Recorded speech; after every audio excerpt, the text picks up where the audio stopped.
दोस्तों, छात्रों का मुद्दा को लेकर भीम आर्मी के चीफ आजाद समाज पार्टी के राष्ट्रीय अध्यक्ष और नगीना के सांसद चंद्रशेखर आजाद जिस तरीके से डटे हुए हैं, जिस तरीके से चंद्रशेखर आजाद जो है छात्रों की लड़ाई को बहुत ही मजबूती के साथ उठाने का काम कर रहे हैं। आज पूरे देश भर के लोग, चाहे बहुजन समाज के लोग हैं, चाहे स्वर्ण समाज के लोग हैं, सभी लोग जो है चंद्रशेखर आजाद की तारीफ कर रहे हैं और सब लोग कह रहे हैं कि भाई साहब नेता और सांसद हो तो चंद्रशेखर आजाद के जैसा। क्योंकि चंद्रशेखर आजाद जिस तरीके से सड़क से लेकर संसद तक छात्रों की आवाज बनने का काम कर रहे हैं, अगर चंद्रशेखर आजाद चाहते तो डिटेन का बहाना बनाकर वो घर में रह सकते थे, लेकिन तमाम छात्रों की बहुत ही मजबूती के साथ आवाज बुलंद करने का काम चंद्रशेखर आजाद के द्वारा किया जा रहा है। और इस कड़ी में आपको बता दूं कि चंद्रशेखर आजाद ने 4 दिनों तक देश के पार्लियामेंट के परिसर में अनशन किया, बैठकर जो है आंदोलन करने का काम किया। और जब तमाम मंत्री, विधायक, सांसद आकर चंद्रशेखर आजाद को समझाए तो चंद्रशेखर आजाद ने सीधे तौर पर ये कहा कि पहले आप शिक्षा मंत्री धर्मेंद्र प्रधान से इस्तीफा दिलवाइए और उसके बाद जो है हम ये आंदोलन खत्म करेंगे। लेकिन भाई साहब, अब चंद्रशेखर आजाद ने नए तरीके से प्लान बना लिया है। देखिए, चंद्रशेखर आजाद ने कल 25 जुलाई को पूरे देश भर में जहां जहां भी भीम आर्मी और आजाद समाज पार्टी के लोग हैं, उनसे जो है आंदोलन करने की बात करी है। और चंद्रशेखर आजाद ने अपने भीम आर्मी और आजाद समाज पार्टी के समर्थकों से आह्वान किया है कि कल वो सड़कों पर उतरें और सड़कों पर उतर कर इस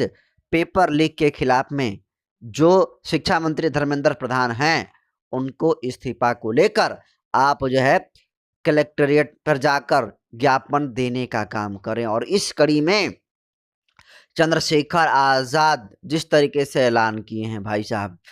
कल पूरे उत्तर प्रदेश, बिहार, झारखंड, मध्य प्रदेश, राजस्थान, जहां जहां भी भीम आर्मी के लोग रहते हैं, तैयारी बहुत जोरों से देखने को मिल रही है। और 25 जुलाई को बहुत ही बड़ा जो है प्रदर्शन भीम आर्मी के द्वारा बिहार में, उत्तर प्रदेश में, झारखंड में, मध्य प्रदेश में, राजस्थान में रखा गया है। और इसको लेकर खुद चंद्रशेखर आजाद ने कहा है कि इस आंदोलन को लेकर वो खुद भी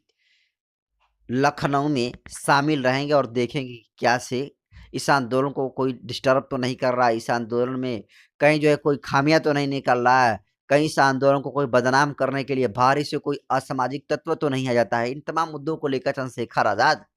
कल लखनऊ में रहेंगे और कल बहुत सारे पीड़ितों की समस्याओं को भी सुनने का काम करेंगे। लेकिन जरा सोचिए कि 25 जुलाई का मंजर क्या होगा। उससे पहले आप जरा इस तस्वीरों को देखिए। चंद्रशेखर आजाद के समर्थक हैं अनिकेत धानुक हैं और ये पिछले दिनों ही अभी लखनऊ में आंदोलन किए थे। और जैसे ही सड़कों पर इनको बीजेपी का झंडा दिखा, वैसे ही उसको उखाड़ कर फेंकने का काम किया और ये कहा कि ये सरकार निकम्मी है और इस सरकार को बदलनी है। लेकिन सोचिए कि जब जंतर मंतर पर चंद्रशेखर आजाद गए तो चंद्रशेखर आजाद ने जिस तरीके से भीड़ का नियंत्रण करने का काम किया, जिस दिन 21 जुलाई को छात्रों के ऊपर लाठीचार्ज हो रहा था, उस दिन भी कोई मजबूती के साथ कोई सांसद छात्रों के साथ खड़ा था तो चंद्रशेखर आजाद खड़े थे। और चंद्रशेखर आजाद ने कहा कि लाठी चलनी हो लाठी चले, गोली चलनी हो गोली चले, लेकिन सबसे पहले अगर कुछ होगा तो उसका सामना जो है चंद्रशेखर आजाद से होगा और चंद्रशेखर आजाद उसका मुकाबला डट कर करने का काम करेगा। और देखते हैं कौन जो है हमारे सामने छात्र के ऊपर लाठी चार्ज करने का काम करता है। जब ये बात चंद्रशेखर आजाद अभिजीत दीपके और प्रकाश राज के बीच में कहते हैं तो तालियों की गुड़ाहट से पूरा जंतर मंतर जो है गूंज उठता है। और सब लोग कहते हैं कि भाई, कहने के लिए तो इस देश में सांसदों की संख्या 543 है, लेकिन उन 543 में इकलौता ही मर्द है चंद्रशेखर आजाद, जो अपना नाफा नुकसान न देखते हुए जो सच होता है उसको बोलने का काम करते हैं। और जब जंतर मंतर से जैसे चंद्रशेखर आजाद जाते हैं, उसके बाद वो पार्लियामेंट के परिसर में 4 दिनों तक धूप में, बरसात में, गर्मी में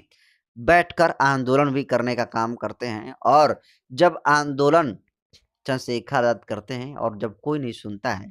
तो फिर से चंद्रशेखर आजाद ने कहा कि सरकार को हम जो है 15 दिन का टाइम देते हैं और 15 दिन में अगर ये सरकार नहीं सुनती है तो पूरे देश भर के लोगों को लखनऊ बुलाएंगे और लखनऊ से सीधे दिल्ली तक मार्च होगा। तो आप सीधे तौर पर इस बात को समझिए कि जिस तरीके से चंद्रशेखर आज़ाद इन युवाओं के मुद्दों के साथ खड़े हैं, ये देखने से सीधे तौर पर लग रहा है कि निश्चित तौर पर चंद्रशेखर आज़ाद छात्रों के साथ सभी नेताओं से ज़्यादा जो है मोहब्बत करने का काम कर रहे हैं। और इस कड़ी में आपको बता दूं कि बहुजन समाज पार्टी की तरफ से भी जो बसपा विधायक हैं बिहार रामगढ़ के, वो पिंटू सतीश यादव और पिंटू यादव भी चंद्रशेखर आज़ाद की तरह ही बिहार विधानसभा परिषद में बैठकर आंदोलन करने का काम कर रहे हैं। और वो भी कह रहे हैं कि सरकार को इस पेपर लीक की समस्या को खत्म करना चाहिए। सरकार को धर्मेंद्र प्रधान से इस्तीफा दिलवाना चाहिए, क्योंकि अगर इस्तीफा नहीं दिलवाते हैं तो निश्चित तौर पर परेशानी इस सरकार की बढ़ती हुई जो दिख रही है, इसकी संख्या और जो है बढ़ सकती है, सरकार और प्रेशर में आ सकती है। और भाई साहब देखिए, चाहे चंद्रशेखर यादव आंदोलन कर रहे हों, चाहे बसपा के सतीश यादव उनके देखा देखी आंदोलन कर रहे हों, चाहे और सारे राहुल गांधी हो, अखिलेश यादव आंदोलन कर रहे हों, ये सारे के सारे लोग चंद्रशेखर आज़ाद के बाद ही आंदोलन कर रहे हैं। और चंद्रशेखर आज़ाद के बाद ही सारे लोग देखा देखी चंद्रशेखर की कॉपी करके आंदोलन करने का काम कर रहे हैं। जबकि सच में आपको बताऊं तो जिस दिन छात्रों को पर लाठीचार्ज हो रहा था, अगर उस दिन ही सारे सांसद, सारे मतलब सिर्फ 5 सांसद चंद्रशेखर आज़ाद की तरह उन छात्रों के बीच में खड़े हो जाते तो किसी के ऊपर लाठीचार्ज नहीं होता। और कोई नहीं जब किया, और जब चंद्रशेखर आज़ाद ने लड़ाई लड़ा और चंद्रशेखर आज़ाद की तरफ जब छात्रों का झुकाव होने लगा, तो इस सरकार के कान में जू रेंगते हैं और कई मंत्री विधायक चंद्रशेखर आज़ाद से संपर्क करते हैं, लेकिन चंद्रशेखर आज़ाद झुकते नहीं हैं। और उसके बाद विपक्ष हरकत में आता है और हरकत में आकर राहुल गांधी पीएम मोदी के घर के आवास के सामने जो है आंदोलन करने का काम करते हैं। लेकिन आज चंद्रशेखर आज़ाद और युवाओं का ही ताकत कहिए कि अब सरकार जो है झुकती हुई दिख रही है, सरकार में नरमी आती हुई दिख रही है, क्योंकि जिस तरीके से पीएम मोदी ने भी बीती रात 12 बजे अपने फेसबुक पोस्ट के माध्यम से इस बात को कहा कि उन्होंने फास्ट ट्रैक बेहतर कड़ा कानून बनाएंगे और इसके लिए जो भी पेपर लीक करेगा उसको 10 साल की तो सज़ा होगी ही मिनिमम, लेकिन 10 करोड़ का उसके साथ उस पर जुर्माना भी लगेगा। तो सीधे तौर पर ये समझिए कि पेपर लीक के मुद्दे पर सरकार अब बिल्कुल झुकती हुई दिख रही है और चंद्रशेखर आज़ाद 25 जुलाई को बहुत ही बड़े पैमाने पर आंदोलन पूरे देश भर में कराने जा रहे हैं। कल जहाँ से भी तस्वीरें आएगी जनतंत्र पर आपको पूरा दिखाएगा। फिलहाल चंद्रशेखर को इस एक्शन को आप कैसे देखते हैं कमेंट करिए और जमकर इस वीडियो को शेयर करिए। बहुत बहुत धन्यवाद।